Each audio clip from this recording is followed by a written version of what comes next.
Sa skateboarding, hindi lang elite skateboarders ang pinagtutuunan ng pansin ng Skateboarding Pilipinas, Skate Pilipinas ngayong taon, kundi maging ang pagpapalakas ng grassroots level sa bansa. Kaya naman kilalanin natin ang rising skateboarder na si Johnson Kasingal sa report ni Bernadette Tinoy.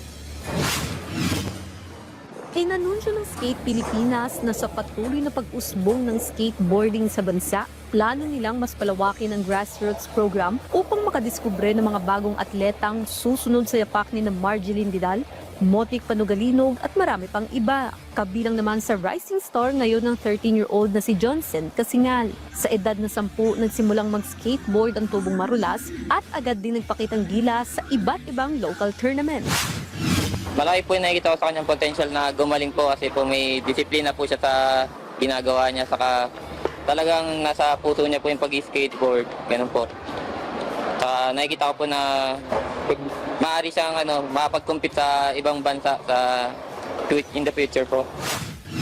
Samantala, iginiit din ni Coach Carl at Johnson na malaki ang tulong na hatid ng mga bagong skate park mula sa iba't ibang lungsod sa Metro Manila dahil nabibigyan nito ng plataforma ang mga Pinoy skateboarders na makapaglaro at makapag-ensayo. Napapanatili rin itong seguridad ng mga players at makakaiwas sa mga disgrasya. Gusto ko po may makasabay po ako, makapaglaro po, at saka po, ito pong part na to, thank you po sa nagpagawa. Saka po, hindi na po kami kahit dadaan-daan po sa kalsada, hindi na po kami napapaligulitan. Dito na lang po kami. Po nakaka-proud kasi po ako po yung nagko-coach sa kanya para po makakasal po siya sa pag-skateboard dito po sa bagong skate park po namin. Kasi po maganda po yung ganitong skate park. Safe po maglaro, hindi po katulad sa street na delikado. Saka po tinataboy po talaga ng mga